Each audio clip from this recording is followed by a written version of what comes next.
எழுந்துரு லட்சுமணா. கோழி, மயில், யானை, குதிரை எல்லாம் எழுந்துருச்சுங்க. ஆனா நீ கொரட்டை விட்டு தூங்குற. சீக்கிரமா எழுந்துரு.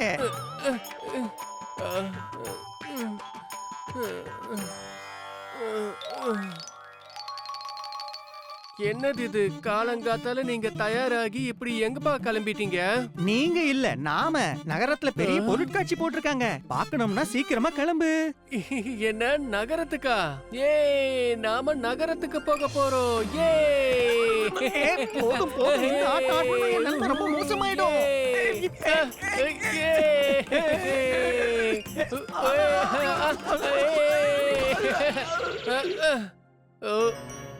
என்ன மன்னிச்சிருங்க அப்பா, நான் இப்பவே சீக்கிரமா ரெடி ஆயிட்டு வந்துடுறேன்.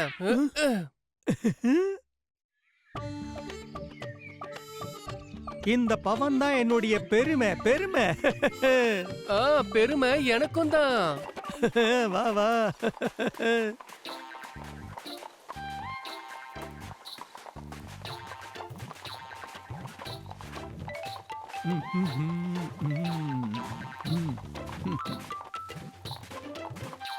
அட, யார் இவங்க? குதிரைய வச்சுக்கிட்டு இவங்க 2 பேரும் நடந்து எங்கேயோ போயிட்டு இருக்காங்க.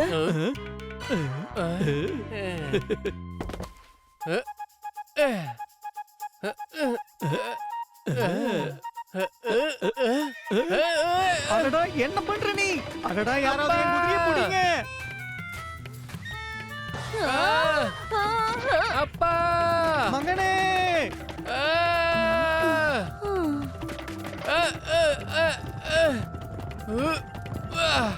குதிரை சவாரி பண்றது ஒரு தனி சுகம்தான். அது முன்னாடி நடந்த கதை. என் குதிரையை பிடிப்பா, என் குதிரையை.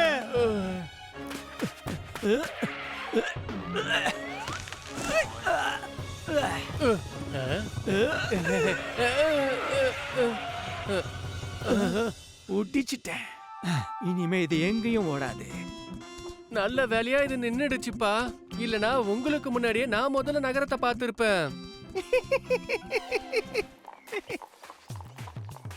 இங்க பாத்தியா, இதெல்லாம் என்னது? அப்ப நடந்து போறான், மகன் குதிரையில சவாரி பண்ணிக்கிட்டு வரான். என்ன சொல்றது, இந்த காலத்து பசங்க இருக்காங்களே. சரியா சொன்ன. இந்த ஜனங்க பேசுறதுனால என்ன ஆயிட போகுது? நீ குதிரையை விட்டு இறங்கி இருக்க கூடாது. பரவாயில்ல, இருக்கட்டும்பா.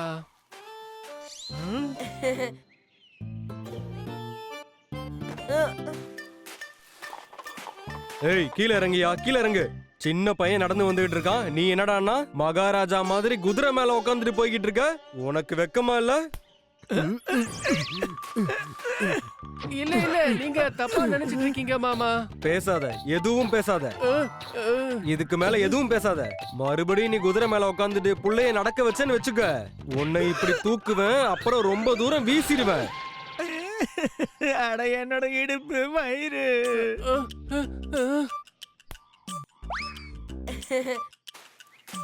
ரொம்ப விசித்திரமான ஆளுங்களா இருக்காங்க.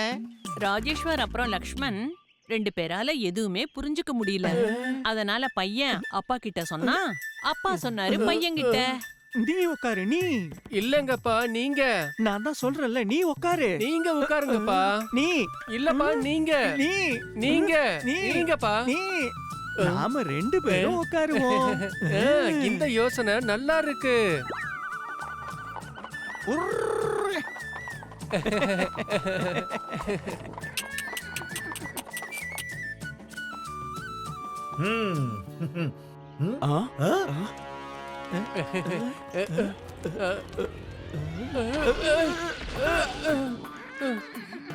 அட, என்ன கொடுமை இது? கொடுமை இது இல்ல, நீங்க பண்றதுதான் கொடுமை. பாவம், அதால பேச முடியலன்னா என்ன? அதோட உணர்வுகளை கொஞ்சமாவது புரிஞ்சுக்கலாம்ல. நீங்களே அதை பாருங்க. உங்க 2 பேரோட பாரத்தை சுமந்து சுமந்து பாவம் இவன் எவ்வளவு சோர்ந்து போயிட்டான். இறக்கமே இல்லாதவங்க. மன்னிக்கணும் நண்பரே, நீங்க என்னோட கண்ணை திறந்துட்டீங்க. பாவம், இதுக்கு நாங்க பெரிய துரோகத்தை பண்ணிட்டோம். இது எங்களோட சுமையை ரொம்ப தாங்கிக்கிச்சு. இப்ப இத நாங்க சுமப்போம்.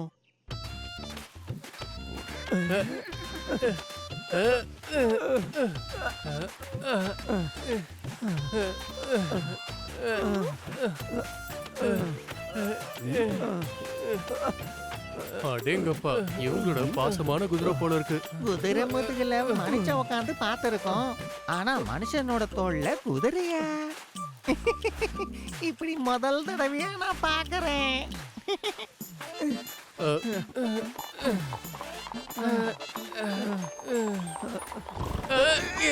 அட இதுக்கு என்னாச்சு?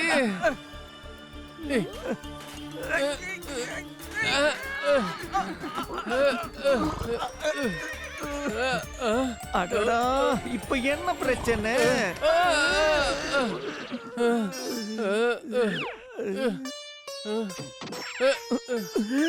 அப்பா உங்களுக்கு எதுவும் அடிபடலையே?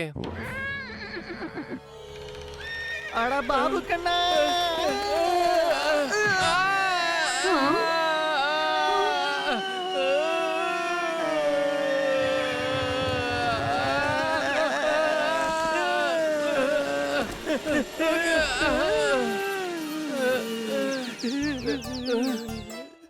என்னோட பவன். அட என்னோட பவன் எங்க போயிட்டா? நீ கூட்டிட்டு வந்தியே உன்னோட பவன், அது அந்த பக்கமா பறந்து போயிடுச்சு. இப்ப எப்படி நகரத்துக்கு போறது? எப்படி பவன் போனோன்னா அப்படி நடந்து. என்ன?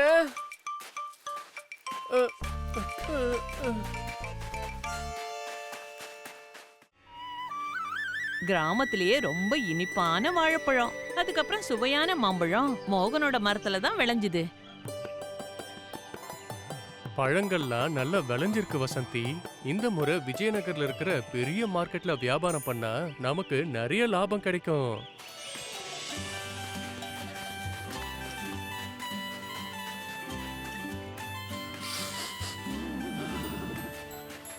ஆஹா, வாசனை ரொம்ப நல்லா இருக்கே.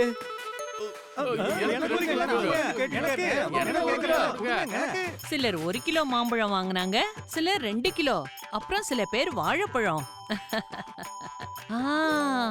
என்ன இது? ஆனா அப்பதான் அப்படி ஒரு வாசனை வந்தது. அப்ப மோகனும் தன்னை கட்டுப்படுத்திக்கவே முடியல.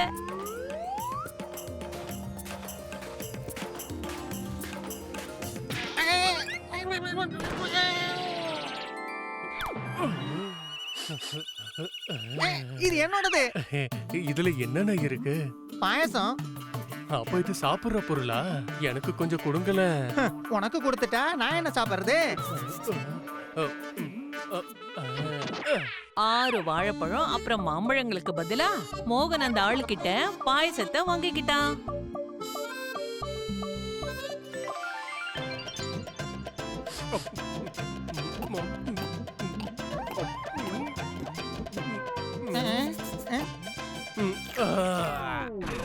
இன்னும் இருக்கா? இன்னும் வேணும்னா நீயே வீட்டுல செஞ்சுக்க வேண்டியதானே? எப்படி செய்யறது?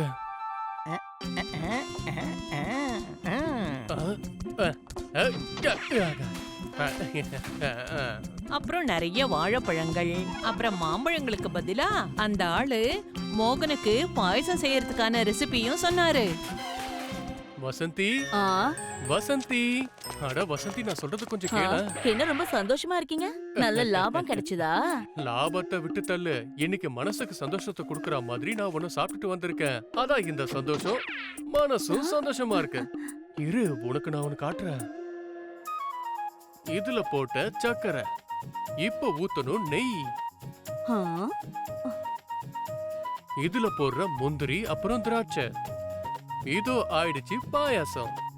ஆனா இந்த பானை தான் காலியா இருக்கே. ஆனா என்னோட மூளை காலி இல்ல வசந்தி. நீங்க பாத்தியா, பாயாசம் செய்யறதுக்கான பொருள் எல்லாத்தையும் வாங்கிட்டு வந்துட்டேன். இப்ப சீக்கிரமா இதை செய்யி. ஆனா விறகுதான் இல்லையே. இதோ இப்பவே கொண்டு வரேன்.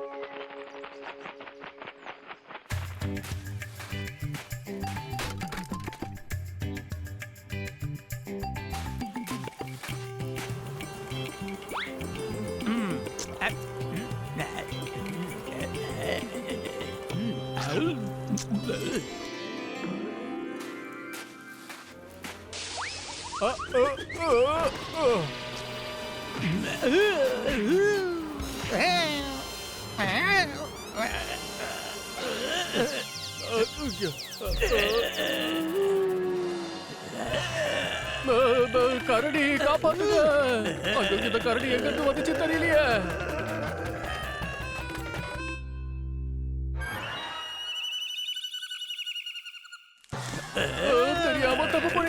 காப்பாத்துங்க, யாராவது இருக்கீங்களா?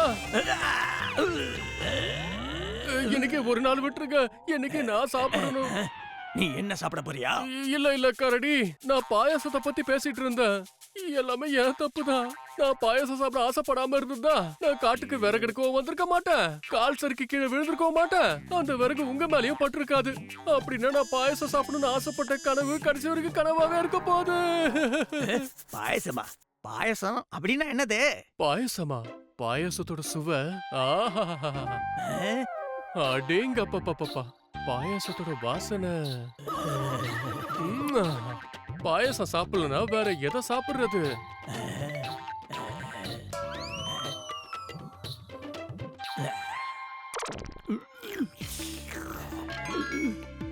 நானும் பாயசம் சாப்பிடணும், எனக்கு நீ கொடுப்ப இல்ல? ஆனா அதுக்கு இன்னும் விறகு வேணுமே.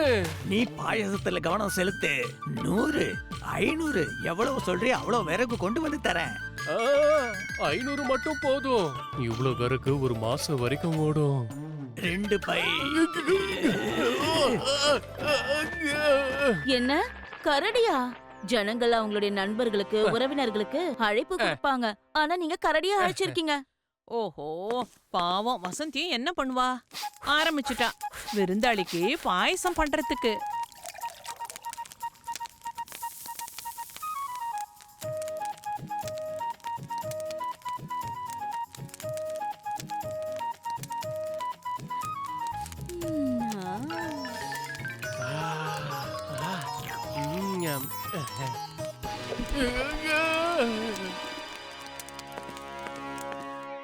பாயசம் தயாராயிடுச்சு. இப்போ விருந்தாளி வர வேண்டியதுதான் பாக்கி. வாசனை எங்க வரைக்கும் வருது, என்னால சும்மா இருக்க முடியலையே. நாம கொஞ்சம் டேஸ்ட் பண்ணி பார்க்கலாமா? கொஞ்சமா டேஸ்ட் பண்ணி பார்க்கலாம் வாங்க. மூடிய திறந்ததும் உள்ளே இருந்த பழங்களோட சேர்ந்து அந்த குங்குமப்பூவோட வாசனை. அப்புறம் என்ன, 2 பேராலையும் காத்திருக்க முடியல. பூனும் போய் கிண்ணம் வந்தது. இது முடிஞ்சது, அடுத்து தட்டு. அதுக்கப்புறமா வந்தது பாயசத்தோட பானை. அதுக்கப்புறம் அவங்க 2 பேரும் சாப்பிட்டுக்கிட்டே இருந்தாங்க.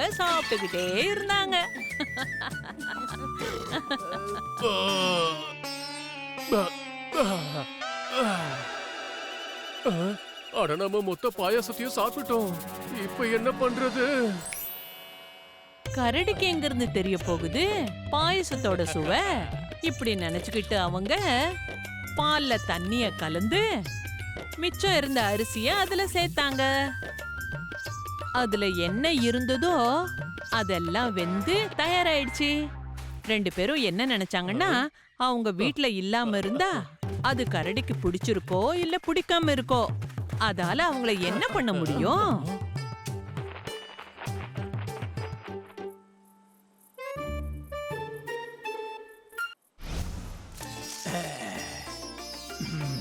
பாயசம்.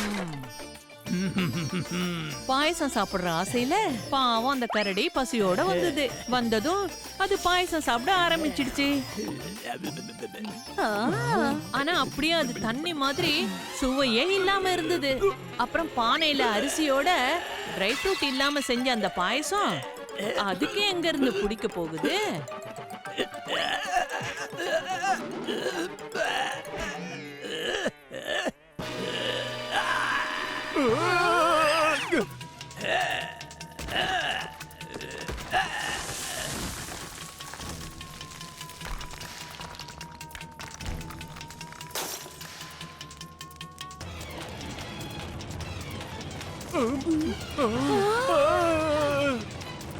தப்பிச்சு எங்க போவீங்க?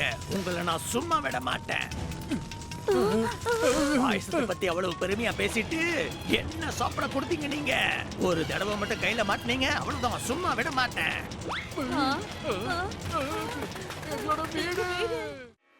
விஜயநகர்ல ஒரு முக்கியமான சாலை. அந்த சாலை குளத்துக்கு பக்கத்துல போகுது. அந்த வழியா வரவங்க போறவங்க ஒவ்வொருத்தரும் அந்த குளத்துக்கரையில ஓய்வு எடுத்துட்டு தான் போவாங்க. என்னோட கல்லு தண்ணியில ரொம்ப தூரத்துக்கு குதிச்சு போகும். அதோட வேகமா போய் தூரமா விழும். தூரம் வேணா போகும், ஆனா என்னை விட கம்மியா தான். ஏ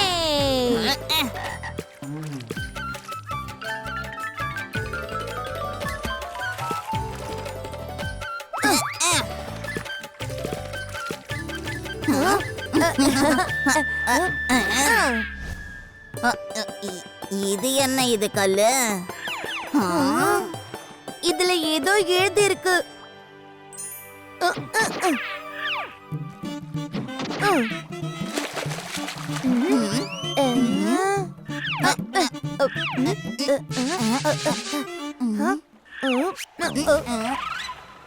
அடே பசங்களா, இந்த குளத்தாங்கரை கிட்ட என்ன இது ஏழகடமா ஏதோ வேலையா பண்ணிக்கிட்டு இருக்கீங்க? போங்க போங்க, 2 பேரும் வீட்டுக்கு போங்க. நாங்க எதுக்காக இந்த மாதிரி குறும்புத்தனத்தை பண்றோம்னா, அதாவது இந்த கல்லுல வரையப்பட்ட சித்திரத்தை தலைகீழ பார்த்தா தான் புரிஞ்சுக்க முடியும். என்னது சித்திரமா? தள்ளு தள்ளு, அட தள்ளுப்பா.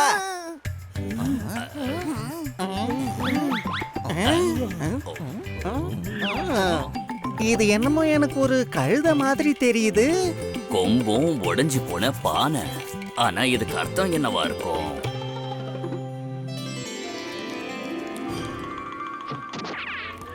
இதோ இருக்க கழுத, இதோ கம்பு.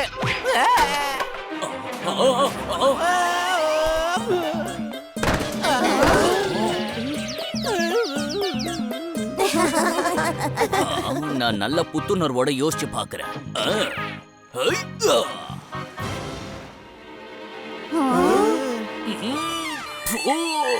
என்னவா இருக்கும்? ஆசிரமத்துல இருக்கிற குரு கிட்ட போய் கேப்போம். குருதேவர் தீர்த்த யாத்திரை போயிருக்காரு. என்னது? அப்படின்னா குருஜி இல்லையா? அப்ப சிஷ்யன் கிட்ட கேட்டு தெரிஞ்சுப்போம். நீங்க எங்க கூட வர முடியுமா சிஷ்யன் வேத்பால் அவர்களே? இது நல்ல ஒரு தருணம். நம்ம வேலையை இந்த கிராமத்து ஜனங்களை வச்சு செஞ்சு முடிச்சுப்போம். ஆனா ஆசிரமத்துல நிறைய வேலைங்க அப்படியே இருக்குது.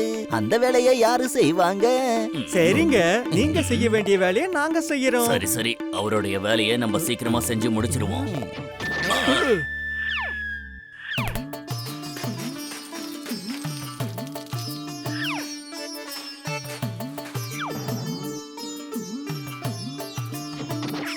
குருதேவர் அங்க இல்லாத காரணத்தினால கிராமத்து ஜனங்க அந்த டிராயிங்க என்னன்னு புரிஞ்சுக்கிறதுக்காக அங்க இருந்த சிஷ்யரை அந்த இடத்துக்கு கூட்டிட்டு வந்தாங்க. அந்த சிஷ்யன் வேத்பால் அவர் தன்னையும் ரொம்ப புத்திசாலின்னு நினைச்சுக்கிட்டு இருந்தாரு. அவர் அந்த கல்லுல வரையப்பட்ட டிராயிங்க அங்க இருந்த அப்பாவி கிராமத்து ஜனங்களுக்கு ரொம்ப கடினமானதுன்னு நம்ப வச்சாரு. இது ரொம்பவே கடினமானது. ஆனால் எனக்கு கடினமானது இல்லை. இந்த கம்ப பாக்குறீங்க இல்லையா? இது ஒண்ணு சாதாரண கம்பு இல்ல, இது ஒரு மாய கம்பு. அப்புறம் இங்க இருக்காரு ஒரு மனுஷன். மனுஷனா? மனுஷன் எங்க இருக்கான்? கம்பு வச்சிருக்காரு அந்த மனுஷன். அடடா சிஷ்யரே, பார்த்தா அப்படி தெரியலையே. அதாவது கம்பு யாரோ பிடிச்சுக்கிட்டு இருக்கிற மாதிரி. அப்படியா? இந்த அளவுக்கு உங்களுக்கு புரியுதுன்னா அப்ப நீங்களே புரிஞ்சுக்க வேண்டியதுதானே. நான் இப்ப நீங்க பெரிய ஞானி, நீங்களே சொல்லுங்க. இப்ப சொல்றேன். இதோ இந்த மனுஷன் கையில ஒரு மாய கம்பு இருக்குதே. அவரு சாதாரண மனுஷன் இல்ல, இந்த விஜயநகரத்தோட நாயகன். அவரு பல வருஷங்களுக்கு முன்னாடி இந்த விஜயநகரத்தை பாதுகாத்துக்கிட்டு இருந்தவரு தன்னோட உயிரை தியாகம் பண்ணிட்டாரு. என்னால பார்க்க முடியுது. அதாவது இந்த வழியா போற எந்த ஒரு மனுஷனும் இங்க இருந்து இவரை வழிபடாம போனாங்கன்னா அந்த உடைஞ்சு போன பானை மாதிரி நஷ்டம் ஏற்பட்டு அந்த கழுதையா அவரை மாறிடுவாரு. ஆனா பாவம் அந்த கல்லால பேச முடியாது. பாவம் அந்த ஜனங்களும் அதை நம்பிட்டாங்க. அப்புறம் அந்த கல்லுக்கு பூசாரியா அந்த ஆசிரமத்தோட சிஷ்யன் வேத்பாலையே ஆக்கிட்டாங்க. அவன் அந்த இடத்துல இருந்து தப்பா மந்திரங்களை சொல்லிக்கிட்டே இருந்தான். இந்த கல்லுக்கு பாலாபிஷேகத்தை ஆரம்பிங்க. நான் பண்றேன். எவ்வளவு நல்லா பண்ணிருக்க பாருங்க. போதும், ரொம்ப ஆயிடுச்சு. அந்த பாலை என்கிட்ட கொடுங்க. இதே மாதிரி எவ்வளவு நாளா நடந்ததுன்னா, அதாவது அந்த ஆசிரமத்தோட குருதேவர் சில மாசங்களுக்கு அப்புறமா தீர்த்த யாத்திரையில இருந்து வர வரைக்கும்.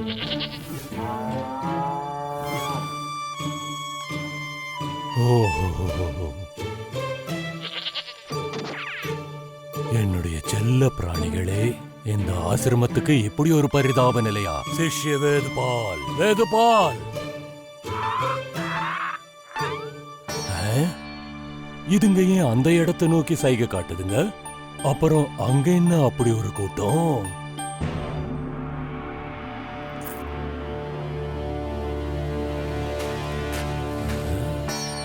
இது என்ன?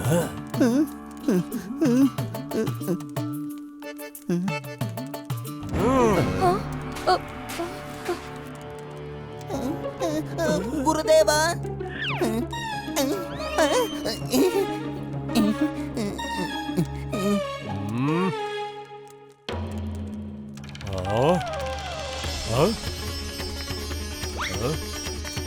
அட, நீங்க என்ன பண்றீங்க? யாராவது இவரை தடுத்து நிறுத்துங்களப்பா. நாங்க இப்படி எல்லாம் நடக்க விட மாட்டோம். நாங்க பூஜை செய்யற கல்ல உங்களை உடைக்க விட மாட்டோம், அவ்வளவுதான். அப்படியா? இல்ல,